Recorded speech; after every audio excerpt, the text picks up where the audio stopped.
साल 2017 हॉलीवुड की one of the most famous actor Vin Diesel की मूवी रिलीज होती है जिसका नाम होता है X X X return of Xander Cage. इस मूवी के लिए अमेरिका से ज्यादा इंडियंस एक्साइटेड थे क्योंकि इस मूवी में एक बॉलीवुड की एक्ट्रेस भी थी और वो थी दीपिका पादुकोण। ये बॉलीवुड और दीपिका दोनों के लिए एक माइलस्टोन था, मगर इस मूवी के रिलीज होने के बाद कुछ ऐसी चीज हुई जो कि काफी ज्यादा अजीब थी। उस वक्त ये इतनी बड़ी बात नहीं बनी, मगर आज जब हम उस बात को देखते हैं तो वो काफी ज्यादा चीप और डिस्गस्टिंग लगती है और कहीं ना कहीं दीपिका को बुरी तरीके से एक्सपोज भी करती है। इस वीडियो को देखने के बाद अगर आपकी नजर में दीपिका की इमेज अगर जरा सी भी अच्छी है तो वो भी गारंटेड चेंज होने। देखो, मेरे हिसाब से तुम लोग को अगर अभी भी हम बता रहे हैं लगभग 99% पे ये एप्लीकेबल होगा। चाहे कोई भी एक्ट्रेस हो, कोई भी मॉडल हो, कोई भी फीमेल अगर किसी ऐसे इंडस्ट्री में है जहाँ पे ये सब टाइप का माहौल होता है, जहाँ पे मल्टीपल मेल्स के साथ उसको बहुत सारा कुछ भी मतलब किसी भी वे में इन्वॉल्व होना पड़ता है, हम लिखित में देंगे वो बिल्कुल भी मैरिजेबल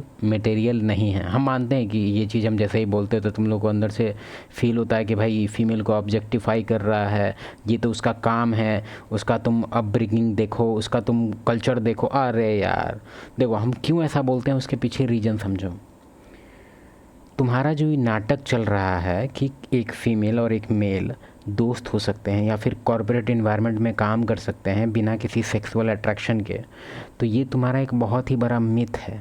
अब तुम बोलेगा ये क्या बात है, हम इतना लोग को जानते हैं, सब कॉर्पोरेट इन्वायरमेंट में है, सब लोग अच्छे से रहते हैं। जब रूम में बैठ के वो लोग ताली बजाता होगा ना, तो थोड़ी ना तुमको रिकॉर्डिंग भेजेगा कि भाई देख।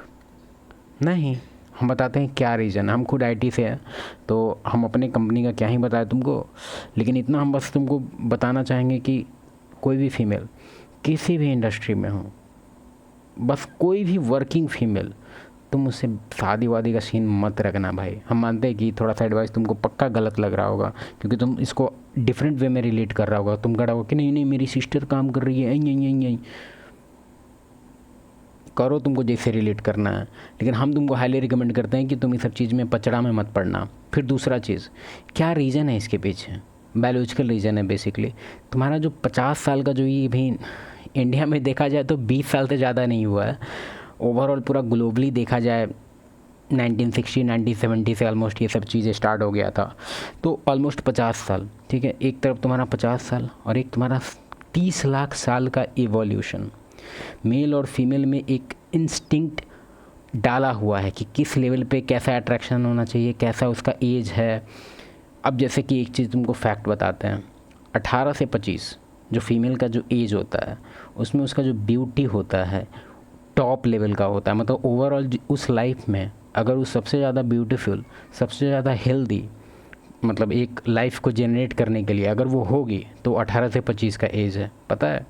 नहीं पता एक बार सर्च करना। और उस एज में उसका ब्यूटी एकदम टॉप लेवल पे, फर्टिलिटी एकदम टॉप लेवल पे। अब तुम बोलेगा कि मतलब ये कि वो एक तरह से उसका जो ब्यूटी है वो 18 से 25 में ऐसे ही बिना बात के टॉप में नहीं रहता। वो इंडिकेट करता है अदर मेल्स को कि this is the best time to procreate. हम मानते हैं कि तुम्हारा सिविलाइजेशन अभी इस चीज़ को लेके काफ़ी डिफरेंट हो गया है। कह रहा है कि भाई 30 साल की फ़ीमेल एवरेज शादी, मतलब अब देख रहे हैं आजकल का जो एज है ऑलमोस्ट 30 है। देख लो जाके हॉस्पिटल, खाली दवाई खा रही है। काहे? इतना सारा कॉम्प्लिकेशंस है, ये दर्द वो दर्द, कमर दर्द, पैर दर्द। मतलब प्रेगनेंसी में ही लोग का तो हम क्या ही देखें। हम तुमको अपना ही आसपास का एग्जांपल बताते हैं क्योंकि आसपास में अभी हम देख के आए हैं और ये चीज़ तुम भी जानता हो। अगर नहीं जानता है तो एक बार तुम गौर करना इस पर। कोई भी फीमेल 30 के बाद ऑलमोस्ट 32 33 के टाइम अगर वो प्रेगनेंसी वगैरह उसका सीन चल रहा है, तुम उसको देखना है बहुत सारा इशू होता है।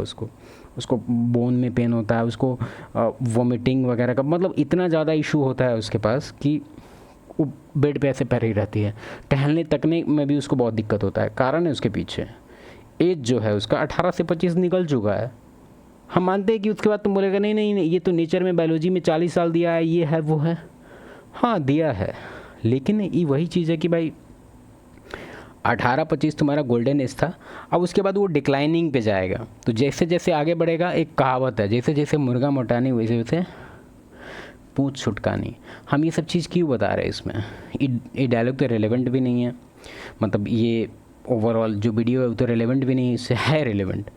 हमको ये नहीं समझ में आता है कि भाई बॉलीवुड के जो एक्टर्स हैं यार वो फीमेल एक्टर से क्यों शादी करते हैं? काहे? तुम्हारे पास ऑप्शन है भाई, पूरा दुनिया भर की फीमेल तुम्हारे पीछे है, कोई अच्छा को चुनो। ये लोग उसको चुनता है जिसका माइलेज रहता है एकदम हाई। होने वाली है। तो आखिर क्या थी वो बात, क्या कर दिया था दीपिका ने ऐसा? इन सब बातों पर डिटेल में चर्चा करते हैं। इस मूवी के प्रमोशनल इवेंट्स के दौरान दीपिका और विन की कुछ अजीब वीडियोस बाहर आने लगी। Hindi. Yeah. We like Michael. Excuse us, guys, one second. In videos के बाहर आते ही लोगों के मन में अजीब से डाउट्स आने लगे। सिर्फ इंडियंस ही नहीं, अमेरिकन लोगों के मन में भी अजीब से डाउट्स आने लगे कि क्या इन दोनों के बीच कुछ चल रहा है, क्या ये दोनों सिर्फ को एक्टर्स हैं या फिर कुछ। नहीं यार, ये एक चीज़ ध्यान दिया तुम, इस लेवल का कंफर्ट ना वो बिना ताली बजे नहीं आता है। वो मजाक नहीं कर रहे हैं, इस लेवल का कंफर्ट नहीं आ सकता, हेजिटेशन रहता है, ये रहता है। जब तक एक बार ऐसे नहीं हो जाता, मतलब आ रहा है माइक में आवाज़, तब तक इस लेवल का कंफर्ट हो ही नहीं सकता कोई।